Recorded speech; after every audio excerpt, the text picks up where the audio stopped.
কেয়ামতের ঠিক আগ মুহূর্তে ইয়াজুজ মাজুজ পৃথিবীতে এসে ধ্বংসযজ্ঞ শুরু করবে। এক মুহূর্তেই পুরো সাগরের পানি পান করে ফেলবে, মানুষ পশুপাখির উপর অবাধে চালাবে দমনপীড়ন। এরা আগে যখন পৃথিবীতে স্বাধীনভাবে বিচরণ করত তখনও এমনি অকাণ্ড ঘটাত। তাদের এই সব কাজ থেকে মানুষদের রক্ষা করার জন্য তাদেরকে বন্দী করে রেখেছিলেন বাদশাহ জুলকারনাইন। কে এই জুলাকারনাইন? জুলাকারনাইনের সাথে ইয়াজুজ মাজুজের কি সম্পর্ক? ইয়াজুজ মাজুজ এখন কোথায় আছেন? তাহলে চলুন আজ স্টোরিজ ফিকশনের এই পর্বে বিস্তারিত জেনে নেই। পৃথিবীতে ৪ জন বাদশাহ ছিলেন যার অধীনস্থ ছিলেন পৃথিবীর বাকি সকল রাজা। এর মধ্যে ২ জন ছিলেন কাফের আর ২ জন ছিলেন মুমিন। এর একজন হলেন জুলকারনাইন। জুলকারনাইন ছিলেন অত্যন্ত ন্যায়পরায়ণ ও কঠোর রাজা। তিনি ঘোড়ায় চড়ে পৃথিবী ঘুরে বেড়াতেন এবং যেখানেই অন্যায় দেখতেন তার বিচার করতেন এবং মানুষকে আল্লাহর পথে নিয়ে আসতেন।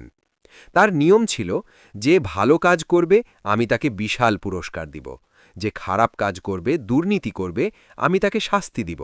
তিনি ছিলেন ভালোর ভালো, মন্দের জম। এভাবে তিনি ঘুরতে ঘুরতে ২ পাহাড়ের মধ্যবর্তী স্থানে পৌঁছালেন এবং সেখানে তিনি এমন এক জাতির সন্ধান পেলেন যারা তার ভাষা ভালোভাবে বুঝতে পারছিলেন না। ইয়াজুজ মাজুজ নামের এক ভয়ানক অদ্ভুত প্রাণীদের নির্যাতনে তারা ছিলেন অতিষ্ঠ। জুলকারনাইন অল্পদিনেই তাদের ভাষা রপ্ত করলেন।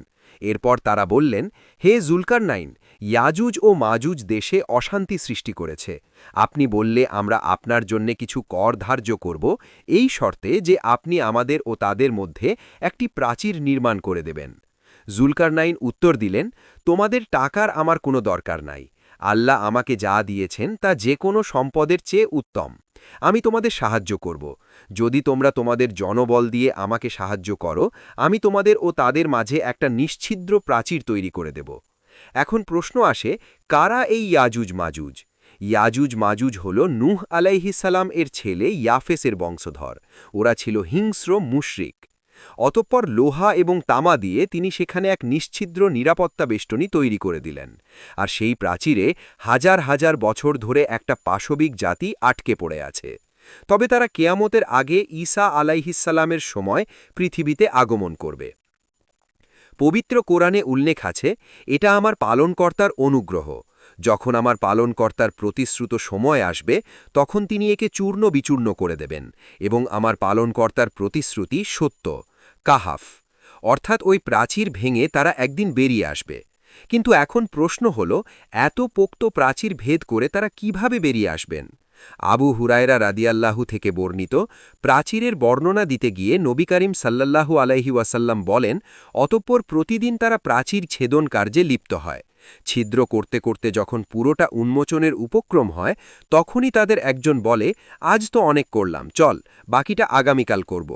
পরদিন আল্লাহ পাক সেই প্রাচীরকে আগের থেকেও শক্ত ও মজবুত রূপে পূর্ণ করে দেন, ফলে তারা বেরিয়ে আসতে পারে না। অতঃপর যখন সেই কাঙ্ক্ষিত সময় আসবে এবং আল্লাহ পাক তাদেরকে বের হওয়ার অনুমতি দেবেন, তখন তাদের মধ্যে একজন বলে উঠবে, আজ চল, বাকিটা ইনশাআল্লাহ, অর্থাৎ আল্লাহ যদি চাহেন তো আগামীকাল পূর্ণ খোদাই করে ফেলব। পরদিন এসে দেখবে প্রাচীর আগের অবস্থায় আছে, ফলে তারা পূর্ণ খোদাই করে প্রাচীর ভেঙে বেরিয়ে আসবে।